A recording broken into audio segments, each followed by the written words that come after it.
encontramos en esta mesa de Prometheus para traerles algo de pensamiento crítico, y en esta ocasión nos encontramos en la mesa Raimundo Espinosa, Jaime Ortega, Horacio Crespo y Fernando González. Bueno, como pueden ver, el día de hoy, de nueva cuenta, nos encontramos de manteles largos. Tenemos la presencia del doctor Horacio Crespo, uno de los intelectuales y conocedores más importantes del marxismo en América Latina. Y el día de hoy vamos a estar platicando con él acerca de la importancia que significa para México el gran movimiento de exiliados argentinos, que va a ser fundamental para el marxismo mexicano. Y también quisiera decir que para esta ocasión también nos acompaña un gran amigo de Prometheus, que es Jaime Ortega, un gran conocedor también de la obra del doctor Horacio Crespo y de José Aricó, y que nos va a estar auxiliando el día de hoy. Jaime, muchas gracias por tu presencia aquí. Y bueno, yo quisiera, antes de ceder la palabra a nuestro invitado, presentar brevemente la trayectoria del maestro Crespo. Él estudió letras en Córdoba, Argentina, estudios latinoamericanos en México, tuvo vinculaciones intelectuales muy importantes y políticas con José Aricó y otros integrantes del grupo Pasado y Presente. También participó de forma directa en el exilio argentino en México. En 1998 se le otorgó la beca Guggenheim para investigar sobre la obra de José Aricó. Él también es profesor de la Universidad Autónoma del Estado de Morelos y también es profesor de la UNAM, así como de la Universidad Nacional de San Martín en Buenos Aires. El doctor Crespo también se desempeña en el Centro de Estudios Latinoamericanos de la Facultad de la UNAM, en el programa de posgrado, y ha dirigido diferentes seminarios dedicados a la organización de los materiales y de la obra de José Aricó. Entre sus publicaciones se encuentra un conjunto de entrevistas que llevan ese título, entrevistas 1974-1991, publicadas en 1999. También se encuentra publicada una reedición de la obra magna quizás de José Aricó, Marx y América Latina, que es prologada por el doctor Horacio Crespo. Y finalmente, fechas recientes, se publicaron las 9 lecciones sobre economía y política del maestro José Aricó, que dictó en el Colegio de México, y que ha sido una obra que pues hasta ahora no ha sido todavía suficientemente discutida y estudiada. Bueno, esa es más o menos una idea general para que nuestros amigos que nos ven y nos escuchan tengan una idea general del gran trabajo que ha hecho el maestro Crespo. Quizá una primera pregunta, profesor, que sería muy enriquecedora que nos contestara para nosotros en la mesa y para los compañeros que nos escuchan y nos ven, pues es que nos hablara usted un poco de su propia trayectoria, ¿no? Su trayectoria intelectual, su formación, quizá incluso pues los motivos, ¿no? Cómo fue usted que llegó a estos temas, cómo es que fue adquiriendo su compromiso con el pensamiento crítico, con el pensamiento de izquierda. Creo que sería muy valioso que nos pudiese contar un poco de eso. Bueno, primero de todo, muchas gracias. Me es muy grato estar en compañía de ustedes acá recordando a José María Aricó, al maestro Aricó, este gran marxista de América Latina. Y bueno, referido a mi formación, pues Aricó tuvo mucho que ver con esa formación.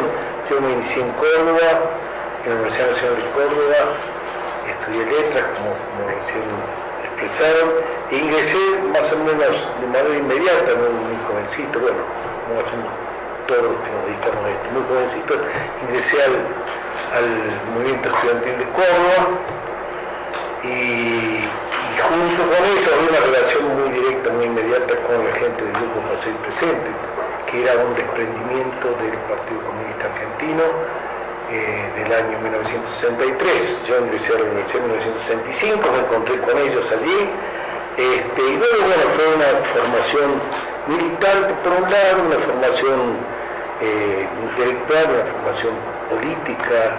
En realidad, pues en ese momento el grupo estaba saliendo de una experiencia de haber apoyado y participado en el proceso de la guerrilla del 64 en Salta, una de las primeras experiencias guerrilleras influidas directamente por la idea, la estrategia de Ibarra, ¿no? Que luego se va a reeditar un poco más ampliadamente en la guerrilla de Bolivia y bueno, el fin de la muerte de Che Guevara, ¿no? Y a la vez pues había un intenso, el momento de la dictadura de Onganía a partir de 1966 en mi país, y bueno, un movimiento de resistencia muy intenso allí, que va a culminar en 1969 con el Cordobazo, que fue un hecho muy notable, digamos, de resistencia popular, sindicatos industriales, Córdoba es una ciudad industrial importante, industria automotriz, industria metalúrgica, fábrica de aviones, etcétera, etcétera, y también un movimiento estudiantil que tiene una larga trayectoria desde 1918, ¿verdad? La vieja tradición de la reforma universitaria. Pues allí fue que yo, digamos, también participé y continué con todo este proceso que fue un alza muy fuerte de movilizaciones populares, de lucha en Argentina, yo creo también en América Latina, hasta 1976, digamos que es el momento del golpe militar y que nuevamente pues hay una larga dictadura, una derrota del movimiento popular muy importante. Bueno, esto fue en síntesis el lugar donde yo más o menos me formé, ¿no? Es una formación que no es estrictamente de orden académico, sino una formación de militancia política, en una ciudad que además favorecía mucho esto, porque una ciudad relativamente pequeña, con un muy fuerte movimiento sindical radicalizado, con muchos contactos entre el movimiento estudiantil y el movimiento obrero en ese momento, y bueno, entonces allí fue que me puse con mi formación desde el punto de vista del marxismo, del pensamiento crítico, de la militancia política, tiene que ver con todo este proceso donde Aricó tuvo un momento donde desempeñé como tareas, digamos de alguna manera secretariales, en realidad era ayudarlo a organizar su biblioteca, sus estudios, sus trabajos, hasta 71 que iba a Buenos Aires, yo me quedé en Córdoba, pero bueno, eso inauguró una tradición de amistad, una larga relación de amistad intelectual, política, de camaradería, hasta que falleció en 1991, ¿verdad? Entonces, pues sí, en ese sentido, pues me siento muy partícipe del movimiento de pasado y presente y también muy relacionado con la figura misma de Aricó como maestro y como amigo, muy íntimo, muy personal, ¿no? Claro, maestro. Muchas gracias. Nosotros quizás como, digamos, estudiosos del marxismo en habla hispana, nos hemos topado a lo largo de pues, nuestra breve formación todavía con unas obras traducidas en español que siempre dicen coordinadas o que se le deben al trabajo del maestro José Aricó. Estoy refiriendo, por supuesto, a la colección de cuadernos pasado y presente y a esta pues, gran colección que es la Biblioteca del Pensamiento Socialista, que seguramente nuestros podescuchas conocen muy bien. Y nos gustaría, digamos, saber cómo es que se produce ese gran estallido de pensamiento marxista en lengua castellana. Y para eso me parece que es una idea darle a nuestros escuchas una pincelada mayor de cómo es que se genera ese proceso que va a hacer que el grupo del maestro José Aricó se exilie en México, y quisiéramos, bueno, como reconstruir un poco la historia brevemente de cómo se da ese movimiento. Y creo que quizás una de las formas que sería adecuada para empezar sería que nos platicara un poco más, maestro, cuál era la situación que se vivía en Argentina, cuál era la situación de los marxistas en Argentina, por ejemplo, cómo era la relación entre el Partido Comunista argentino y las diversas coyunturas políticas que se daban en la década de los 60, 70. Sí, bueno, sintetizar esto es todavía una tarea difícil porque en realidad hay en curso ahora, y creo que es muy saludable, una revisión de toda esta historia. Hay numerosas tesis y gente que está trabajando en investigaciones puntuales sobre todo este proceso, pero en líneas generales, digamos, uno podría decir, el punto de arranque me parece que es 1955, cuando cae el gobierno peronista, y a partir de ahí, entre 55 y 58 se va a ir formando como una especie de caldero muy importante, que es estructurar de alguna manera la división que se había planteado entre el peronismo como movimiento mayoritario de la clase obrera del pueblo en Argentina y una izquierda que a la vez tenía una larga tradición muy importante. La izquierda argentina se va a iniciar con el auge de desarrollo económico a finales del siglo XIX, comienzo del siglo XX, movimiento anarquista muy importante, uno de los primeros partidos comunistas que que se va a constituir sobre la base, bueno, el primer partido socialista, 1896, y sobre la traducción del Capital. La primera traducción del Capital, una figura muy importante que luego va a ser tema de reflexión por parte de Aricó, que es Juan B. Justo, Juan Bautista Justo, el fundador del Partido Socialista Argentino, traductor del primer tomo del Capital. Bueno, ahí se va a ir generando un movimiento de izquierda dentro del propio Partido Socialista, o sea, el Partido Comunista no nace exactamente de una imitación, con muchos otros lados, pues el impacto de la Revolución Soviética, sino que viene ya un sector de la izquierda socialista. Este sector de la izquierda socialista reconoce el movimiento leninista de octubre del 17 y tan temprano como en enero de 1918 se va a fundar el Partido Comunista Argentino. Entonces, quiero decir, y este Partido Comunista va a tener sucesivas adaptaciones, pero va a tener una muy fuerte inserción, yo diría, desde el punto de vista del movimiento obrero, mucho más débil el movimiento campesino, mucho más débil, y también una presencia muy importante de las capas medias en la Argentina. Pero infelizmente se produce ahí una, digo, no es para revisar puntualmente esta historia, pues se produce una especie de divorcio entre el Partido Comunista, la izquierda socialista y el peronismo entre el periodo 43-55, y menciono esto no en ánimos de la recuperación puramente historicista, digamos, sino porque en realidad gran parte de la tarea de la generación que va a asumir, digamos, protagonismo político a partir de 1955-58 se va a dedicar a tratar de suturar este abismo, esta diferencia, esta distancia entre el peronismo o sectores más de izquierda y radicales del peronismo y la izquierda. Y en ese sentido, bueno, hay un gran movimiento de renovación, que uno podría decir genéricamente la nueva izquierda en la Argentina. Va a surgir la nueva izquierda en la Argentina, en coincidencia o en paralelismo, con muy fuertes interrelaciones también con el proceso de la nueva izquierda en América Latina y con el proceso de renovación también de toda la izquierda europea y mundial. Yo diría que, bueno, acá tenemos que pensar esto como el gran proceso de la descolonización post Segunda Guerra Mundial. Claro, en América Latina el fundamento, la Revolución Guatemalteca y luego fundamentalmente la Revolución Cubana, y el proceso muy complejo y que necesita una revisión muy puntual, pero que de todos modos abrió un caos impresionante el desarrollo de esta nueva izquierda, que fue la revisión del estalinismo entre 1956 y 1961, el famoso 20 Congreso del Partido Comunista de la Unión Soviética.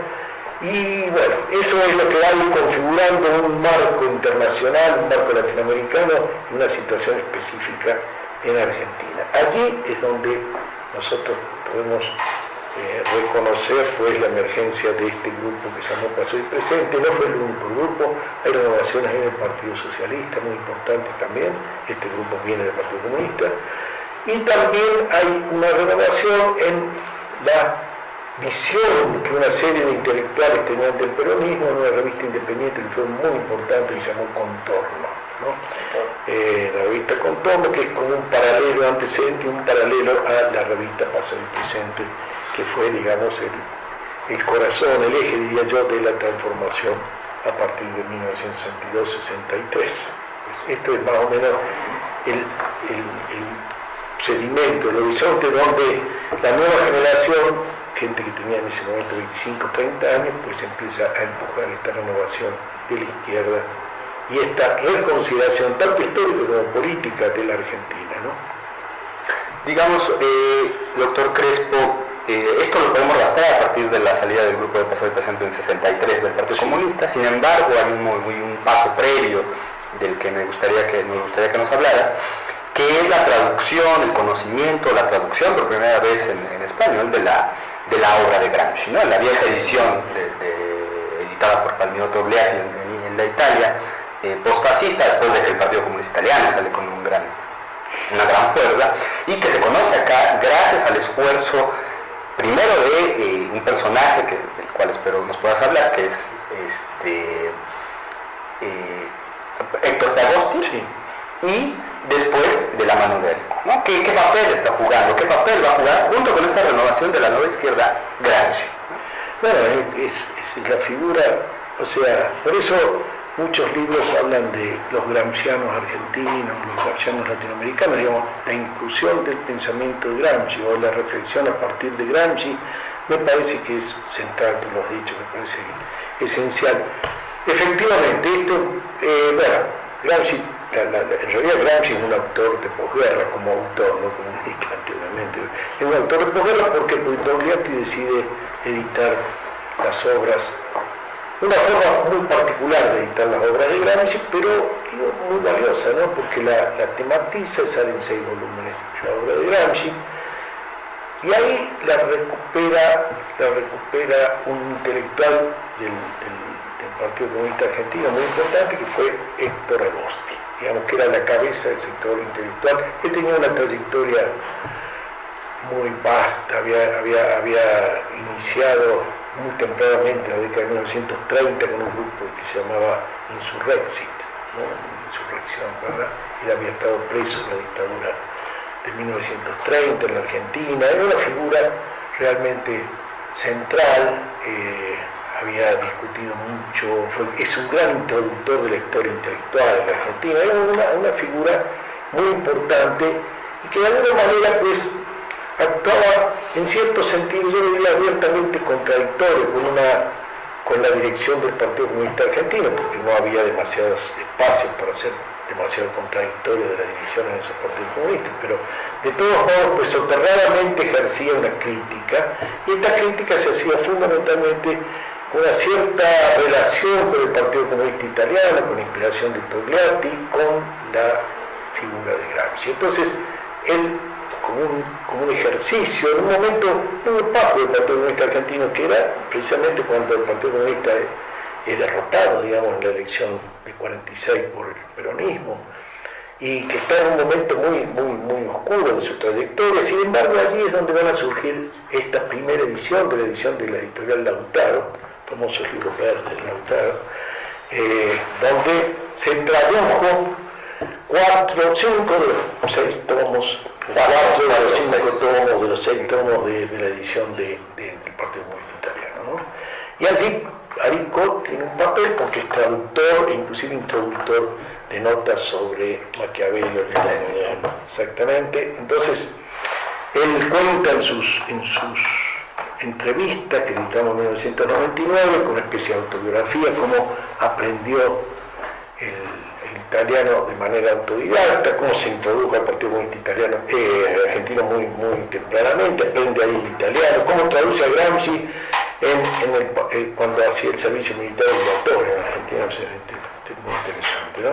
Y bueno, finalmente va a salir en realidad el primer tomo de Gramsci, que sale en 1950, es la traducción de las cartas de la cárcel, y luego va de las cartas, ¿no? Y después empiezan a salir los cuadernos, y entonces va a formar un grupo, digamos, gramsciano, gramsciano, creo que hay que leerlo a Pancho, a Arico directamente, porque ver cómo de esta manera se hacía una especie de, no que hubiera una conciencia de oposición al interior del PC argentino, pero de alguna manera se iba construyendo un nuevo estilo de pensamiento, un estilo menos esclerosado, ¿no?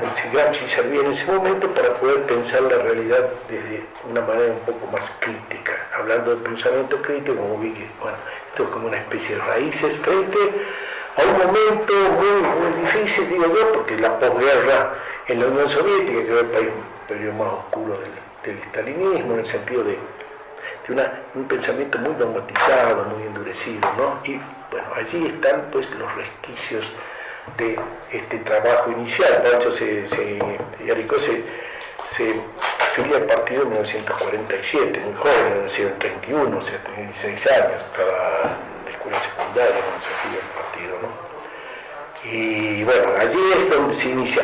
Agosti va empujando esto, no es solamente en relación a Arico, que era un militante de Córdoba, una ciudad del interior de la Argentina, sino también de Juan Carlos Portantino, que es una figura clave en todo este proceso intelectual que va a ser presente, de la renovación de la izquierda, bueno, de la renovación no solamente de la izquierda, sino de las ciencias sociales en América Latina, una figura que él estaba en Buenos Aires, y quizás quien fue más discípulo de Agosti fue, y lo reconoce así el propio Portantino cuando murió Agosti en un artículo que fue muy conocido en el diario Clarín, pues él lo reconoce como su mentor.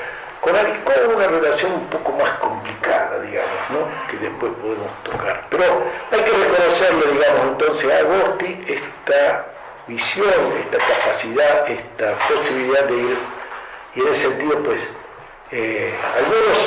algunos opositores a Aricó han señalado, digamos, de alguna manera creando una falsa oposición entre Agosti y Aricó, como si Aricó se hubiera querido asignar pues un trabajo, un mérito histórico de Agosti. Esto de ninguna manera me parece realmente un disparate, ¿no? Es decir, en todo momento Aricó reconoció un hecho público y notorio, digamos. Lo que pasa es que después, creo que sí lo vamos a seguir desarrollando, pues hay una ruptura de orden político, ¿okay? Un orden político muy importante entre Aricó y Agosti, ¿no?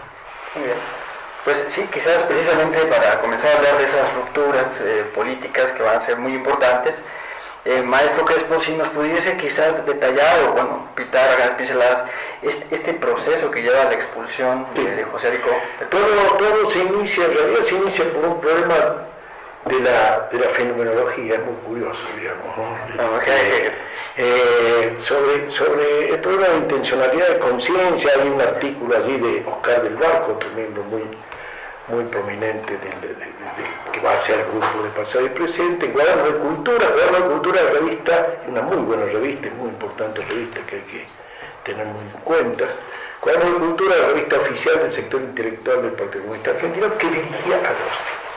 Y entonces allí hay una publicación de un artículo irrelevante, porque tiene únicamente el mérito de haber sido el primer artículo que escribió Aricó en su vida, pero sí sale en 1962, sale un artículo de Oscar del Barco, donde recupera la fenomenología. Ahí atrás hay un filósofo vietnamita, Tran Duc Thao, ¿no? Que era un hombre muy importante, que escribió la fenomenología y el marxismo, ¿no? Y la idea de que rechazando este mecanicismo que se origina en materialismo y empirio-criticismo, es una visión mucho más dialéctica del proceso de conocimiento, y esto genera una reacción fulminante de sectores del Partido Comunista, ya de la dirección del Partido Comunista, y genera una tensión ahí muy fuerte. Y en medio de ese proceso, exactamente en medio de ese proceso, va a salir el primer número de la revista Pasado y Presente, todavía como una revista del Partido Comunista Argentino Regional Córdoba. Ese número está hecho como militantes del Partido Comunista, y ahí se inicia el debate en el interior del Partido Comunista, que no aceptan esta posición, esta independencia de criterio, esta nueva forma, y entonces junto con el artículo de Del Barco sobre la fenomenología y el marxismo y el surgimiento del primer número de Pasado y Presente, viene la expulsión de todo el grupo, ¿no?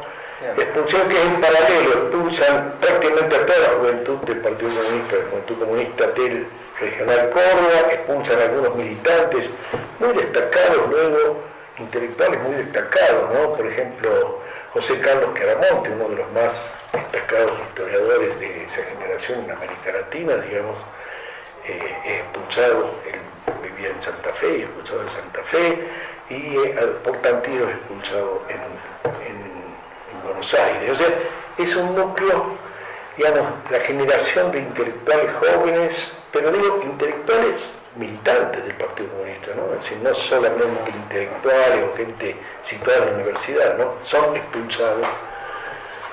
Yo creo que previendo, además, viendo ya más en distancia, aunque esto todavía no se ha escrito, no se ha discutido demasiado, pero me parece que, o por lo menos no se ha sacado definitivamente la conclusión, ¿no?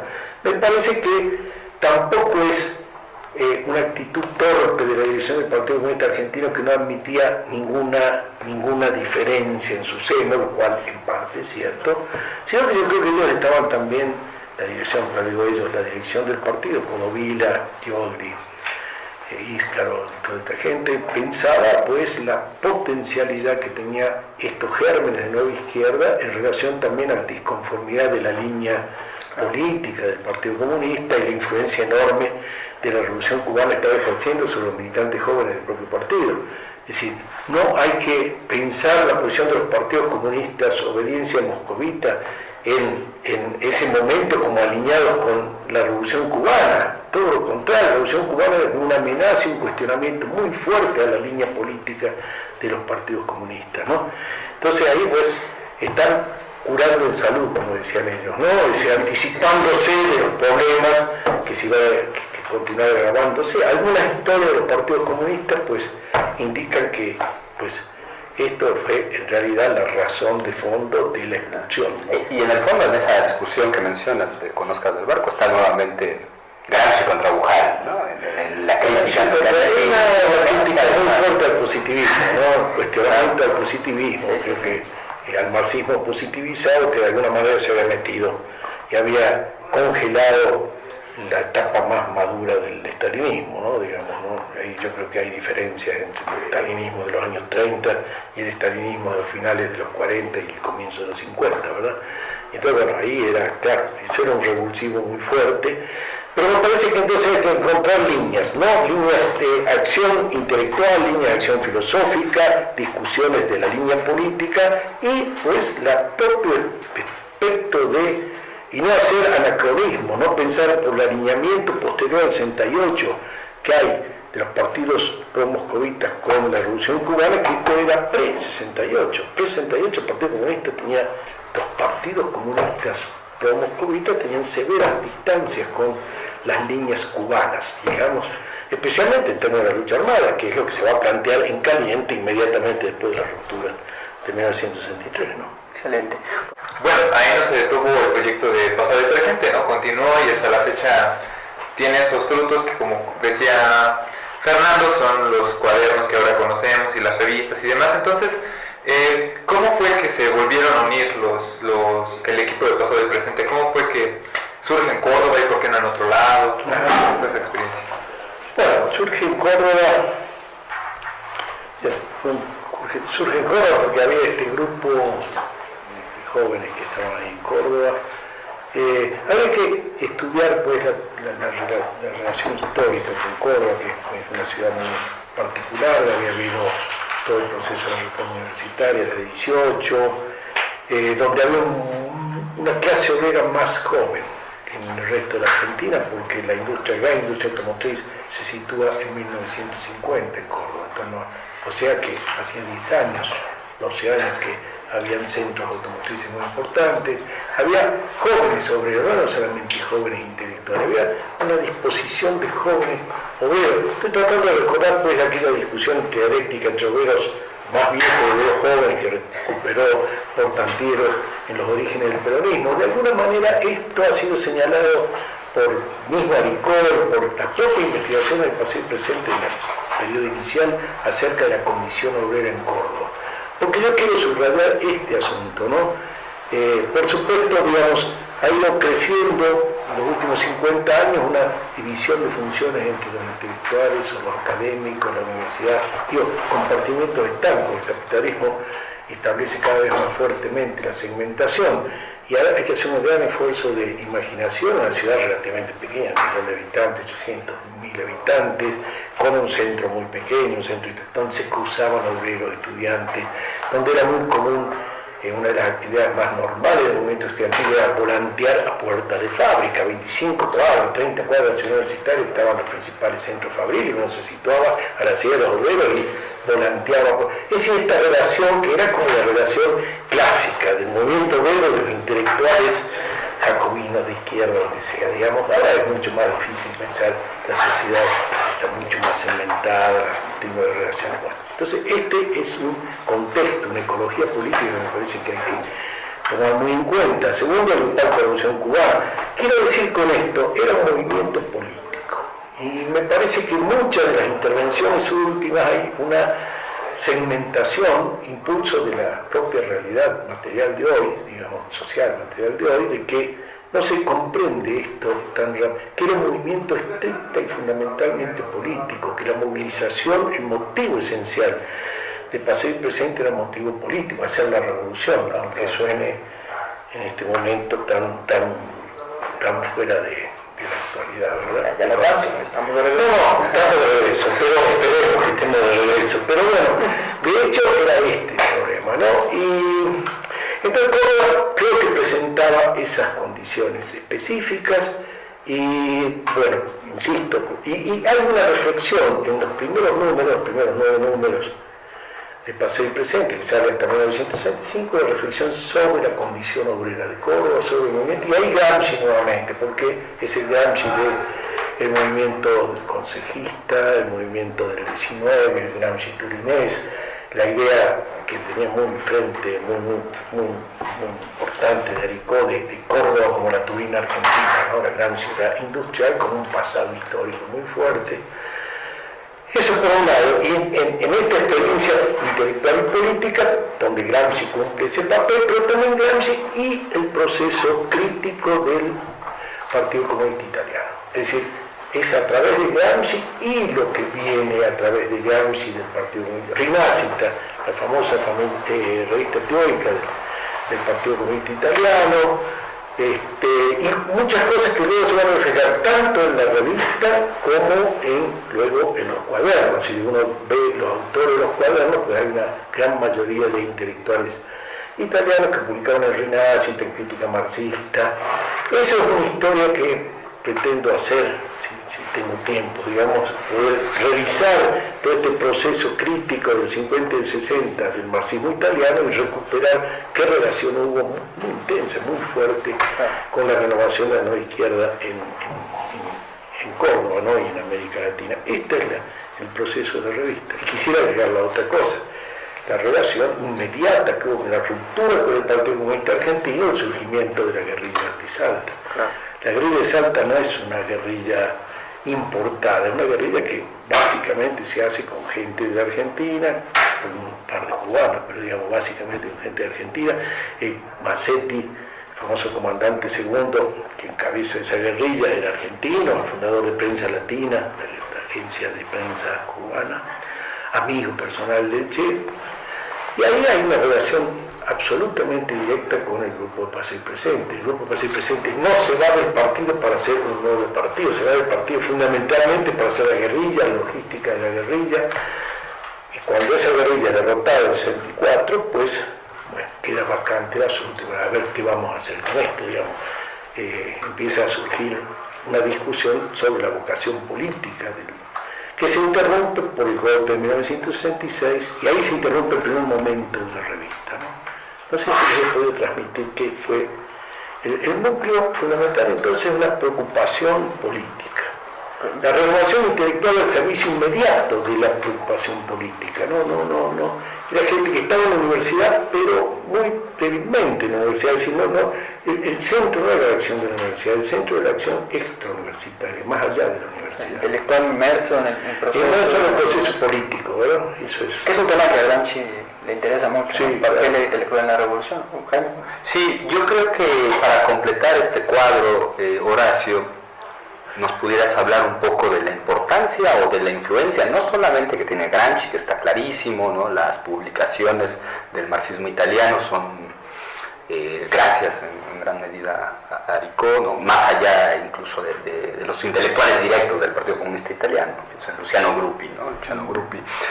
Pero además hay otra influencia de la que quizá nos pudieras hablar, y no sé si se expresa en la revista, que es la de Mao Zedong, ¿no? El pensamiento maoísta, que aparece, que va a aparecer ahí, que está en unas condiciones ciertamente que no tienen nada que ver con las otras experiencias maoístas. No se asume propiamente maoísta, pero que tiene una influencia, está presente en los cuadernos de Pasado y Presente, aparecerá, ¿no? De nuevo. Entonces, esta mezcla, ¿no? Entre una ciudad obrera, un Turín argentino, la influencia del Che, a lo mejor por la cuestión de la nacionalidad, pero más allá de eso, y también la introyección del pensamiento Mao. Sí, antes del pensamiento Mao Zedong, que coincido contigo que es realmente muy importante, por lo menos hasta 72, 73, ¿verdad? Hay otro eje intelectual que me gustaría por lo menos no dejar que en el olvido, en el silencio, que es la presencia de Tiempos Modernos y Jean-Paul Sartre, ¿no? Es decir, hay una doble vertiente, ¿no? Sin duda, la más importante es Gramsci, sin duda es la historia de Gramsci, la historia del Partido Comunista Italiano, como ya lo hemos mencionado, después el manifiesto, los disidentes del Partido Comunista Italiano, pero también una lectura muy importante ahí era todo el existencialismo francés, la actividad de compromiso, la famosa idea de compromiso del existencialismo francés. Era una presencia, no es que uno la revise ahora, era una presencia absolutamente, quizás diría yo, a excepción de Pancho, en todos los otros más jóvenes, bueno, en lo que estaba más presente era Jean-Paul Sartre y tiempos modernos, hasta por afinidad de idioma, digamos, ¿no? Los argentinos en esa época sabíamos más francés que italiano, curiosamente. Entonces, bueno, se traducía mucho más a los franceses que a los italianos. Jean-Paul Sartre es una figura central. Si a uno le preguntaban qué era en ese momento, puedo decirlo, era un marxista humanista sartreano, algo así nos definíamos, ¿verdad?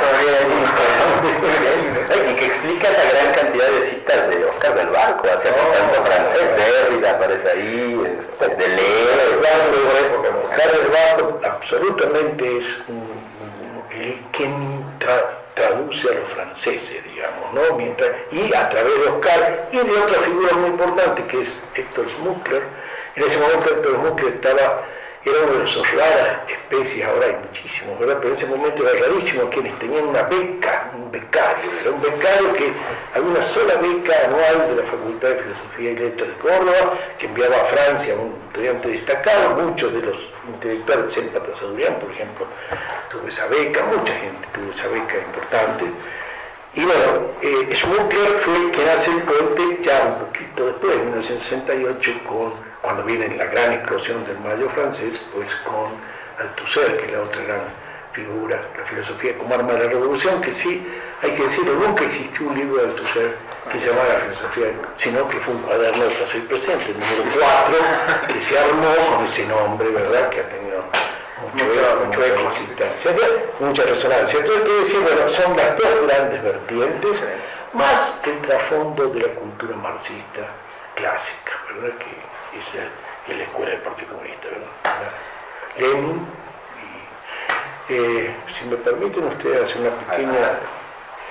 También hay que pensar, luego Gramsci fue revisitado libremente, como debe ser el ejercicio del pensamiento crítico, pero hasta el momento de su muerte yo estoy absolutamente seguro que Aricó tenía una idea de Gramsci, que era una idea heredada de Togliatti. No quiere decir que no fuera más allá de Togliatti, pero esta idea de que Gramsci construyó toda su obra sobre el umbral del Partido Comunista, del leninismo, una reflexión sobre el leninismo, a partir del leninismo, modificando, debido a las condiciones históricas existentes, las bases de Lenin, pero no extra Lenin. Esto es una formulación que por lo menos Aricó no hubiera compartido. Ahora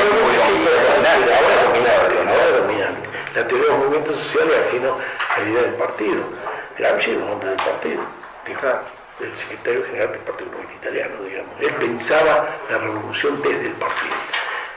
Bueno, esta es la interpretación de Togliatti, y en esto, aunque Pancho estuviera muy lejano de Togliatti en muchísimas cosas, esto es hasta el final, pues hay una matriz muy leninista en el pensamiento de Aricó, que al ser leído posteriormente, pues, y con este olvido de Lenin o este relegamiento de Lenin no es santo de nuestra devoción en general, digamos, o se mantiene ahí como una especie de ícono, vaya a saber, pues no, y en las nuevas lecciones de economía y política es muy interesante, muy importante como el pensamiento central que articula todos los cuadernos de reflexión que arranca desde la construcción leninista, ¿no? Entonces a mí me parece que esta es otra innovación que hay que discutir con todos los cultores de la teoría de los nuevos movimientos sociales y de, bueno, no digo porque sea la verdad y la otra es la mentira, no, simplemente porque me parece clarificaría el debate, ¿no? Claro.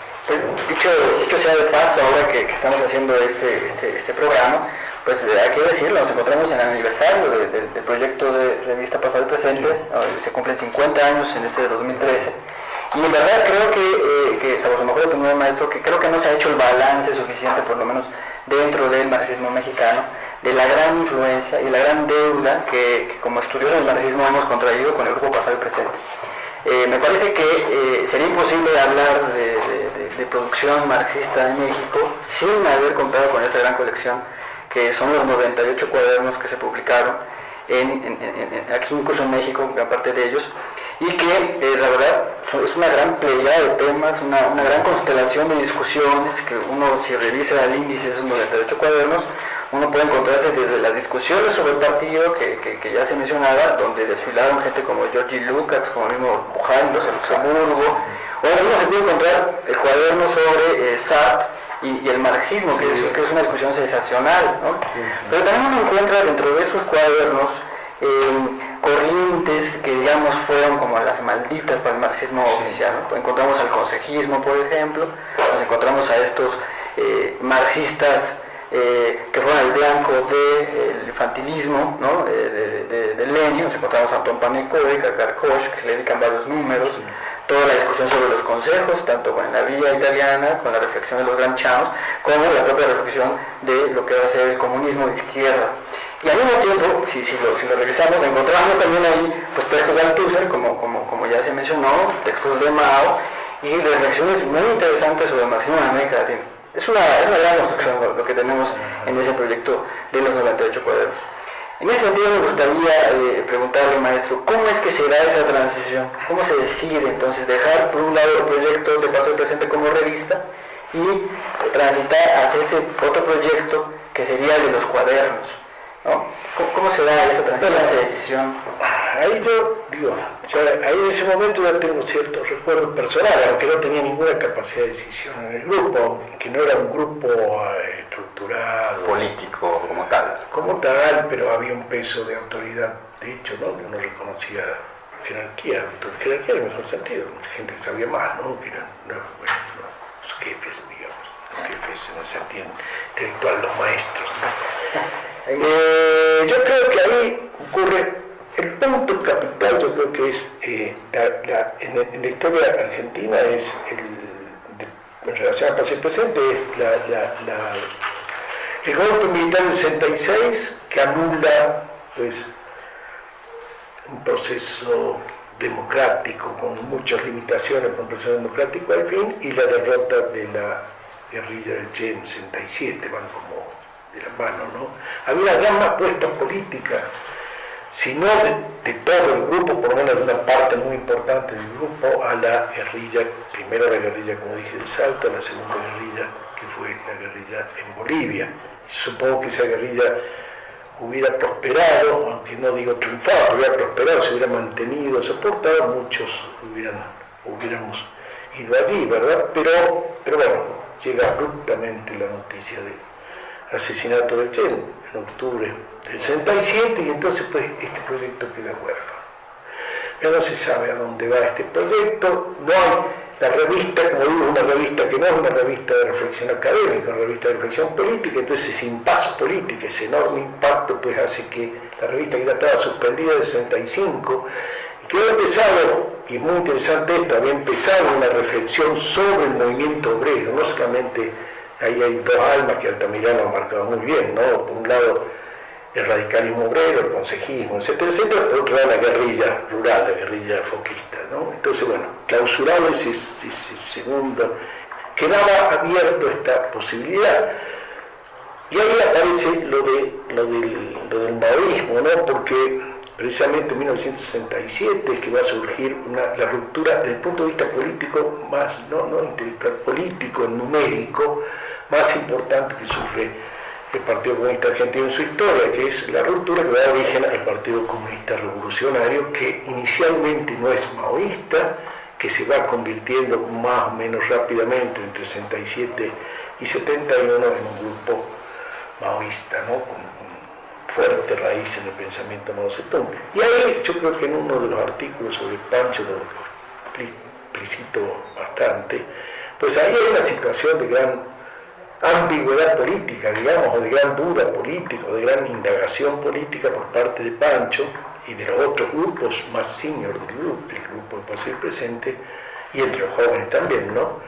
Entonces, ¿qué hacer? Si sumarnos al PCR, si no, Aricó inclusive piensa en algún momento en afiliarse, yo tengo referencias directas, personales de eso, pero finalmente se va a imponer otra variante, ¿no? La variante de vincularse a la izquierda peronista, al movimiento montoneros. ¿verdad? Y un grupo del grupo Paseo Presente nos vamos al PCR y somos militantes del PCR por varios años. No de los principales actores intelectuales, los más jóvenes del grupo, muchos de nosotros terminamos en el PCR, ¿no? Para esto, en cuanto a la historia política, quería terminar pero entonces el maoísmo también figura como un movimiento de renovación. Recuerdo dos, por lo menos uno de renovación en la universidad, un cuaderno de Paseo y Presente dedicado a la renovación maoísta de la universidad y otro cuaderno de Paseo y Presente dedicado al problema de la revolución cultural. Y luego algunos otros artículos de Mao están incorporados allí. No es un proceso que sea descabellado. En ese momento va a salir el libro de María Antonieta Macchiocchi sobre Gramsci, donde hay una especie de Gramsci maoísta va en la letra, digamos, ¿no? Entonces, no es que, digamos, la idea de la hegemonía, la lucha por la hegemonía es posterior a la toma del poder, se va a agudizar en la construcción del socialismo, esta es la idea de Macchiocchi, y entonces la aplicación de Gramsci, la revolución cultural, sería una lucha por la hegemonía en condiciones de construcción del socialismo, digamos, ¿no? La lucha de clases y entonces toda la teoría maoísta pues vendría, yo creo que ahí es donde se puede insertar más el maoísmo en términos de un gramscismo radicalizado extremadamente, ¿no? Un gramscismo maoizado, ¿no? Que no era únicamente en Aricó, sino que también formaba parte de Macchiocchi, por ejemplo, que luego va a terminar en neurocomunismo, etcétera, etcétera, digamos, pero que en ese momento se va a publicar ese libro tan importante de María Antonieta Macchiocchi. Bueno, esto sería para... Entonces, vernos el pasado y presente surge en este vacío. No se puede sacar la revista más, no se sabe qué hacer con la revista, entonces, bueno, vamos a sostener el esfuerzo de renovación con una actitud militante, se sigue militando, y ahora vamos a hacer los cuadernos, que se pensó con una publicación mensual, con temas muy vinculados puntualmente a hechos políticos. Los primeros números, inclusive hay algunos números que están dedicados a mayo del 68, la revolución 68 en Francia. Textos de Benzai, ¿no? Los textos sobre la cuestión palestina. Sobre Palestina, claro. También hay una... Es decir, se intenta estar atentos a proveer de instrumentos políticos a esta burril de la izquierda, que además recibe un hecho muy refrescante, porque en esa calma que aparentemente calma polaca, ¿no? La calma rusa, me parecía que era del 68, bueno, se va a sacudir en el 68 con la discusión de la intervención del Pacto de Varsovia, el fin de la primavera de Praga, que genera una muy fuerte discusión en toda la izquierda mundial, y finalmente después han hecho mucho más local, pero mucho más decisivo en cuanto a la práctica, que es la emergencia de la lucha del Cordobazo. A partir de ahí, pues la radicalización enorme del proceso argentino,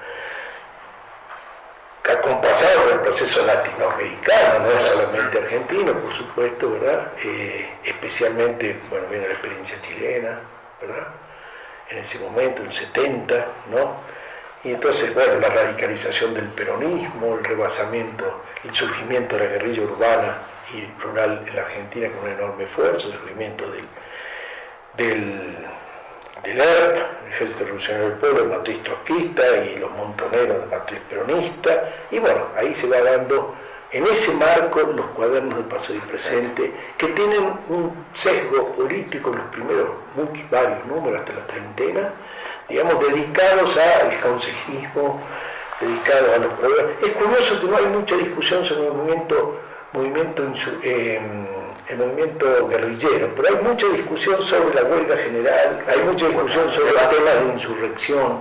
Es decir, siempre hay un hincapié en cuanto a que, en definitiva, de qué manera, estoy pensando en voz alta, de qué manera pues esta guerrilla era como un coagulador, digamos, de un proceso que era muy visible en lo que llamamos el clasismo.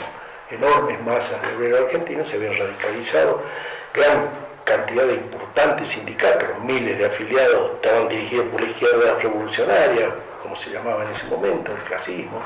Bueno, ese proceso me parece que explica esta presencia de los cuadernos de Paseo Presente y la segunda parte de la revista que sale en el 71. Yo de esa no puedo hablar mucho, yo estaba militado en otro lado, manteníamos lazos de amistad, pero políticamente estábamos bastante distantes, especialmente de Portantiero y de la gente que más había empujado la vinculación con los montoneros. Pancho siempre dejó una situación equidistante, manteniendo por lo menos hasta 73 una discusión muy... 73, sí, una discusión muy franca con los procesos dentro del movimiento obrero, ¿no? Con nosotros, que éramos gente de Córdoba vinculada al movimiento estudiantil y al movimiento obrero.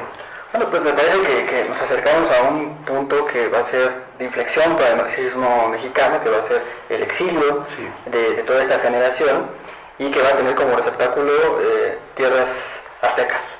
Entonces, me gustaría que para comenzar matizáramos un poco unas dos preguntas que ya se hicieron, pero para darle una nueva visión, y una sería que yo creo que nos serviría a todas las personas que estamos en este ambiente del pensamiento crítico que queremos publicar, o sea, preguntarle cómo fue posible que se publicaran entre 500,000 y 700,000 libros pues, o sea, libros así críticos. O sea, ¿cómo fue posible tal hazaña? Bueno, yo incluso levanto la apuesta, yo creo que con la Biblioteca del Pensamiento Socialista más de 1 millón de ejemplares, ¿no? Realmente es una... Pues empezó con una empresa muy modesta, ¿no? En Córdoba.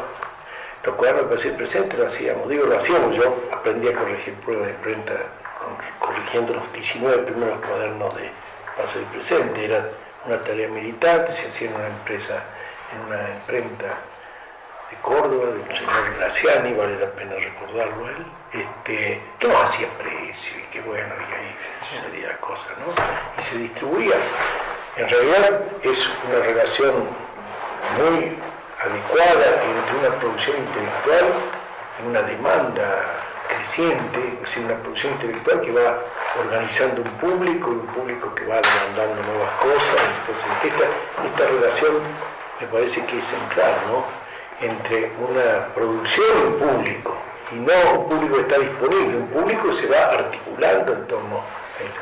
Es muy interesante que el consumo de libros sea de distintas organizaciones. Esta es una de las ideas básicas de Aricó y del grupo, ¿no? Trabajar fundamentalmente, transversalmente a las organizaciones de la izquierda revolucionaria, y aún del PC, digamos, ¿no? Y aún de la izquierda independiente. O sea, la idea era nutrir de debates del marxismo, quitar el marxismo de la esclerosis anterior, incorporar el debate del marxismo al interior, los debates históricos, los debates presentes del marxismo, y a la vez establecer una relación que Pancho creía que era obturada y que me parece que es una cuestión central en el grupo Paseo Presente, que es la idea del diálogo con las otras corrientes intelectuales importantes de la cultura del siglo XX. Este es un problema central, no únicamente una discusión del marxismo, sino recrear un diálogo con las otras corrientes del socialismo no marxista y también con corrientes como la fenomenología, como el psicoanálisis,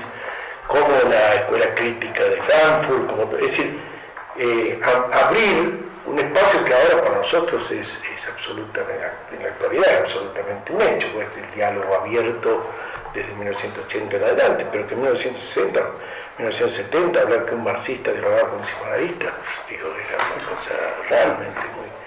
Es muy interesante que un artículo sobre Lacan aparece en el número 9 de Paseo Presente, es uno de los primeros artículos sobre Lacan en español, ¿verdad? En fin. Ahí es, bueno, y luego en otras actividades intelectuales se va a notar, digamos, Pancho va a publicar textos de Schmitt, ¿no? La teoría política de Schmitt, va a publicar los textos políticos de Weber. Es decir, la idea de que el marxismo no debe ser autista, esta es una idea muy importante de Lukács. En la última entrevista que da Lukács antes de morir, dice, bueno, el marxismo está derrotado. La crisis del marxismo, dice, es una crisis teórica muy profunda y se debe al autismo del marxismo, al autismo teórico del marxismo. Es decir, y esto, bueno, hay una tradición que se funda en el materialismo y el empiricismo, una manera de ver de un Lenin predialéctico, pre-hegeliano, por lo menos pre-cuaderno filosóficos que hace del marxismo, y bueno, retomada y ampliada por el stalinismo, ¿no? de una no vinculación viva con el circuito cultural.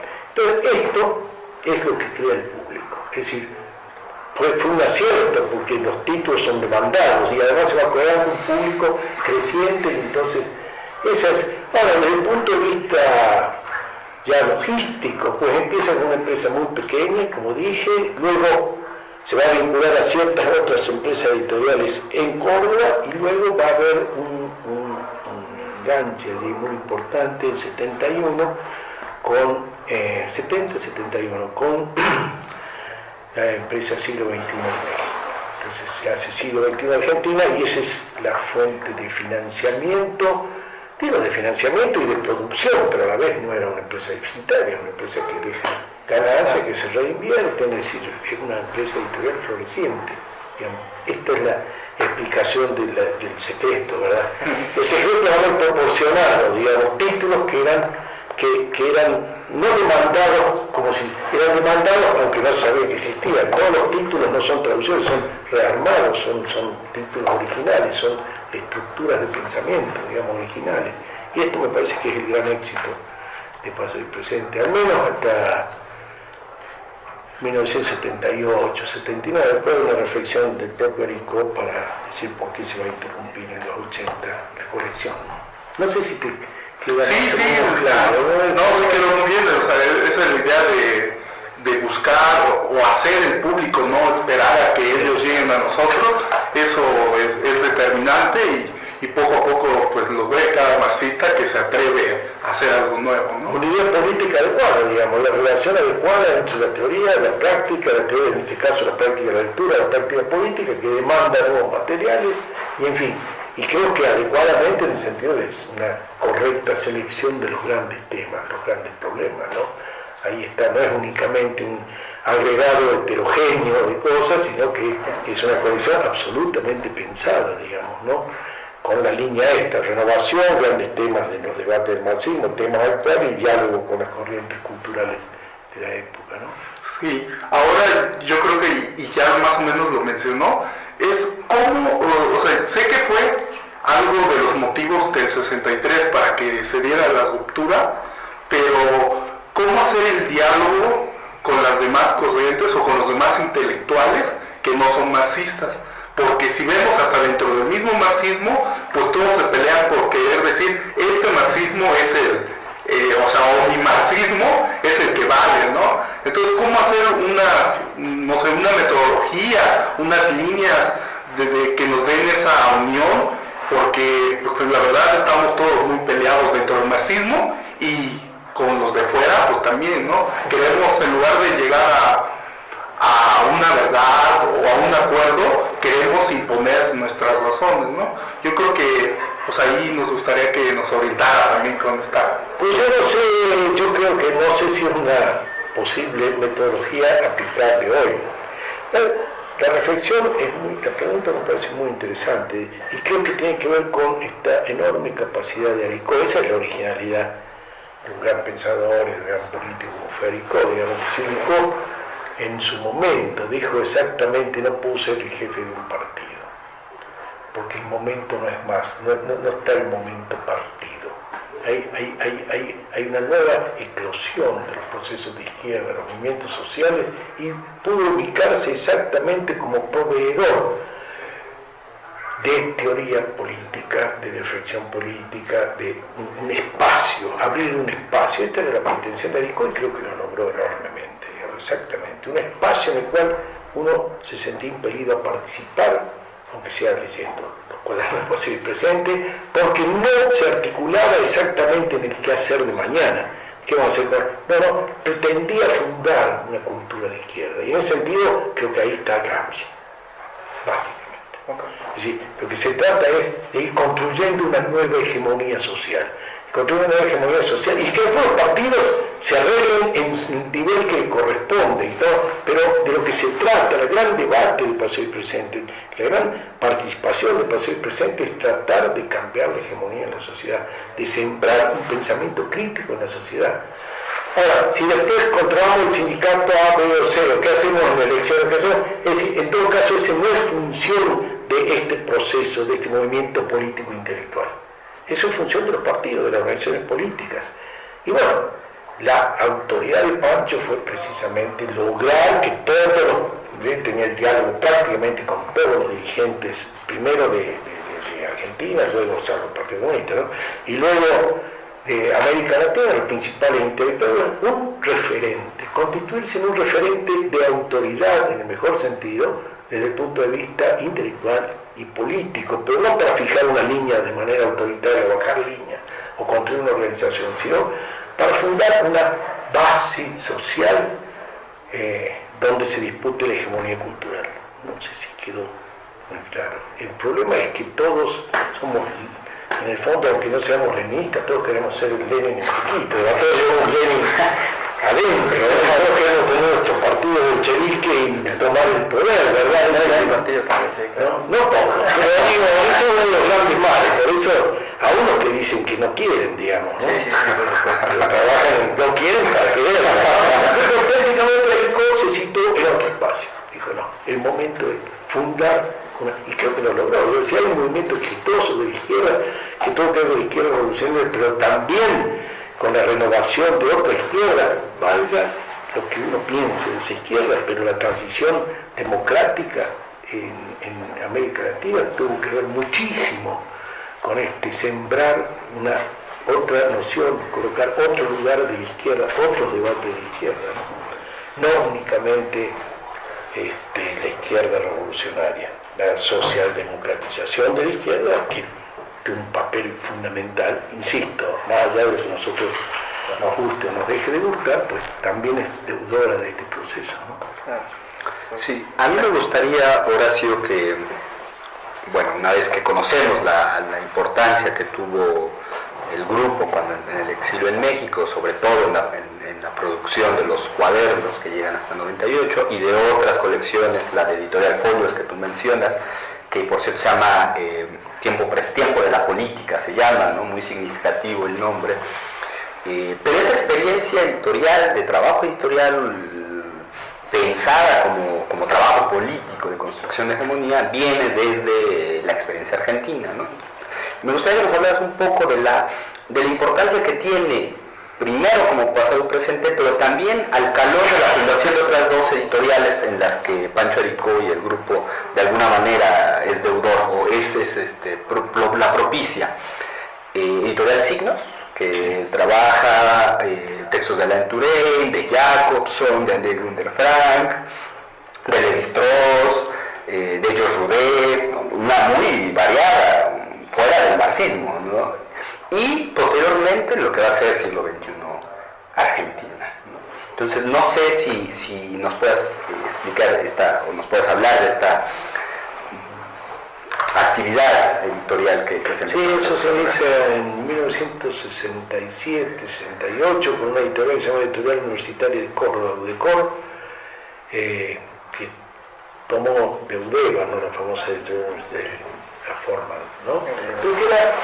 Porque entre otras cosas había que vivir, ¿no? Ese es un punto que también yo en uno de los artículos que hice sobre Aricó, pues, encontró su vocación, entre otras cosas, porque hay que vivir, pues uno dejó de ser funcionario del Partido Comunista, no había estudiado porque había sido militante, y bueno, había estudiado, pero no tenía título, no era doctor, no era licenciado, no era nada, y se dedicó a hacer libros, que tú sabías muy bien. Entonces esto fue encontrando también un espacio, ¿no? Entonces formó UDECOR, después se formó Signos. Es interesante decir, y nunca un espacio puramente pan lucrando, como me gustaba decir, ganándose el pan, nada más, sino siempre con una idea atrás, ¿no? Y esta idea del diálogo con la otra cultura. Por ejemplo, el número 2 de Pasado y Presente, elogio a la antropología, que es el diálogo, el iniciar el diálogo con el estructuralismo, que es esa corriente tan fundamental, bueno, que sale en ese periodo, en ese momento, y a contrapelo del sartreismo, ¿no? La gran discusión del pensamiento salvaje entre Sartre y Lévi-Strauss, que nos peleábamos a muerte, algunos lévi-straussianos con los sartreanos, en fin, Entonces, abrir al pensamiento contemporáneo y luego signos. Efectivamente, el Descartes pasa a ser signos, ahí hay una intervención muy importante de Garavaglia y también de Tandeter, unos historiadores jóvenes en ese momento, y ponían de un dinero, alguien mete más un poquito de dinero, pero para hablar de dinero muy poquito, digamos, y se hace signos. Signos va a tener ese Batelart, Turén, es decir, hay una serie de títulos muy importantes allí, y luego va a venir lo que ya mencionaba, la fusión de signos, que va a ser la parte de capital que se va a aproximar al siglo XXI mexicano y se va a fundar el siglo XXI argentino, ¿verdad? Y entonces, bueno, en el siglo XXI Argentina se va a empezar la biblioteca del pensamiento socialista, va a ser el caos, que es la cuestión agraria por primera vez, y ahí empieza algo que ustedes mencionaron, que la idea de Aricó, muy importante, de reeditar los grandes textos de Marx, y editar, por primera vez en español, un texto fundamental que es esta renovación crítica del marxismo, desde el propio trabajo de Marx, que es editar los Grundrisse, el proyecto de edición de los Grundrisse, que se hace en Buenos Aires con el siglo XXI Argentina, y luego va a retomar con el siglo XXI.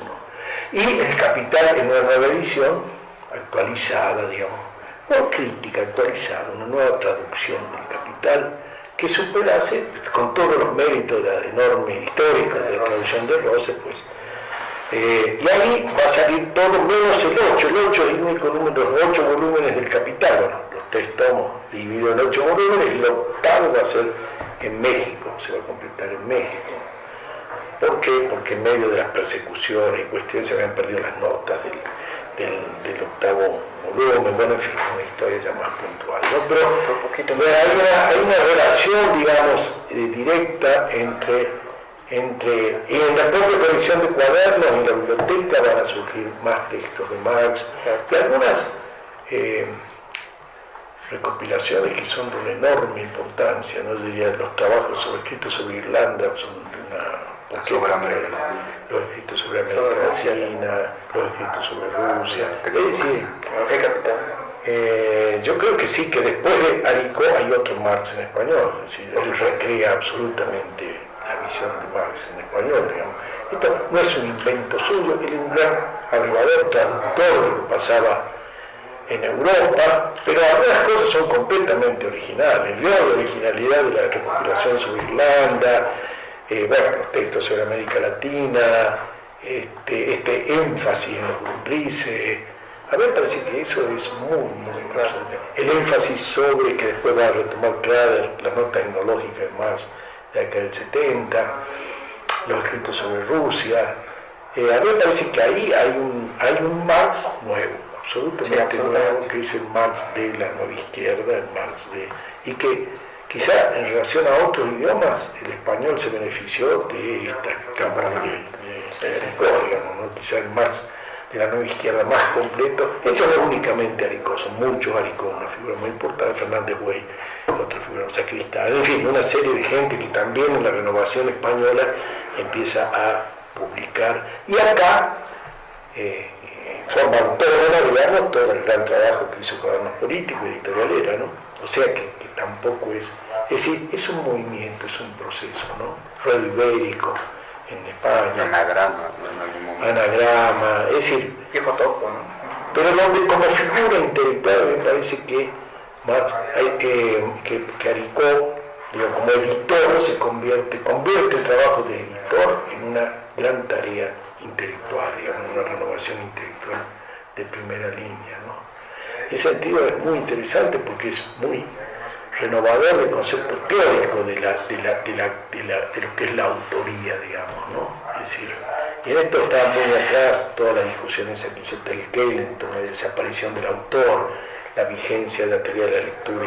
Es decir, todo eso, que era el gran proveedor, era Oscar del Barco, y todas sus obras de Oscar del Barco, pues Aricó era una esponja, ¿no? Absorbía todo eso y lo traducía a su propia acción, digamos, ¿no? Entonces me parece que hay una serie de ribetes en relación a tu pregunta, ¿verdad? una serie de herramientas que no son únicamente la forma más directa, inmediata y sociológica, burda, es decir, bueno, que construyeron un público, eso es cierto, ¿no?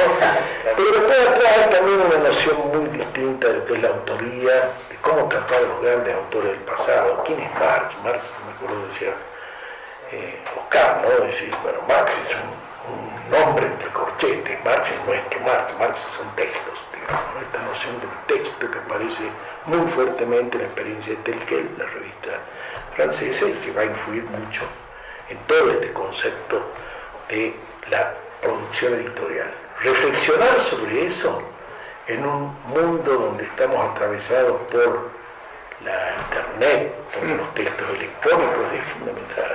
Yo digo, el hipertexto, todo esto es fundamental y tiene su raíz quizá pensar en lo que hicieron estos grandes editores del 60, 70, del 80, ¿no? Cómo trabajar los textos. Quizás renovar eso podría ayudar a este nuevo diálogo y esta pelea por la hegemonía que sigue existiendo, aunque se da en otros términos, pero sigue existiendo, ¿no?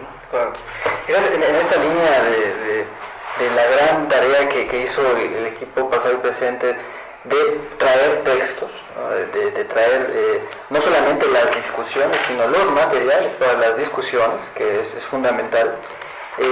Yo creo que no sería, salvo su mejor opinión, maestro, exagerado decir que José Arico sería una especie de Riazanov latinoamericano, borrando evidentemente las perspectivas, pero que realmente propició, digamos, no solamente, repito, las discusiones, sino el material para las discusiones, y que abrió cancha y oportunidad para muchos pensadores que van a venir después.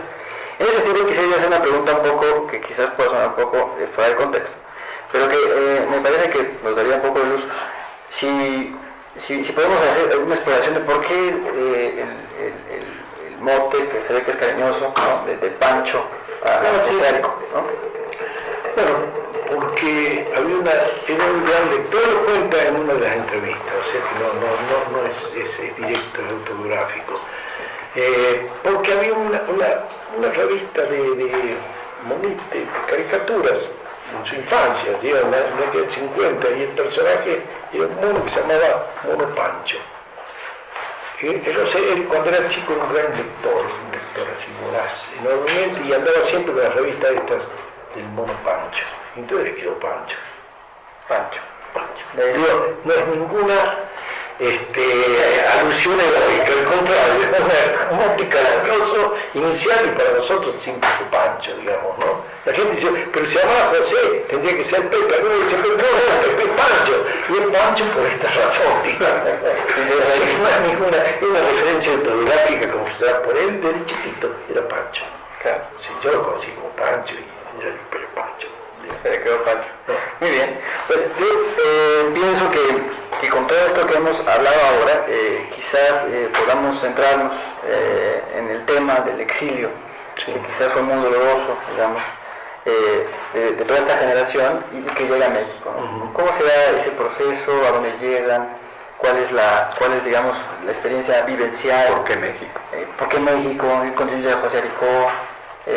Cómo vive aquí, digamos, un exilio siempre, podemos presumir, es muy duro, ¿no?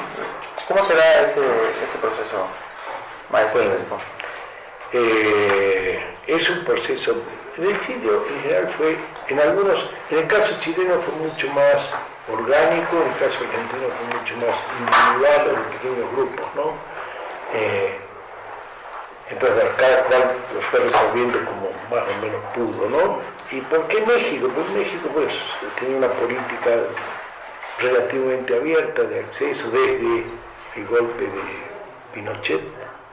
Se sabía que había exiliados uruguayos, que había exiliados brasileños desde el golpe del 64, chilenos, y por otro lado había habido una corriente muy intensa de las relaciones México-Argentina.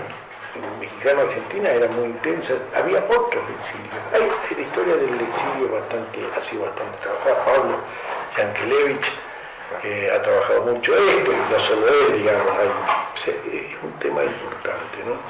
Bueno, había habido exilios, el exilio antiperonista en muchos del primer peronismo, muchos exiliados del primer peronismo actores de cine, eso vinieron acá, cantantes, porque había habido una persecución muy dura a los que no eran peronistas dentro de la actividad artística popular, digamos, cantores, actores, ¿verdad?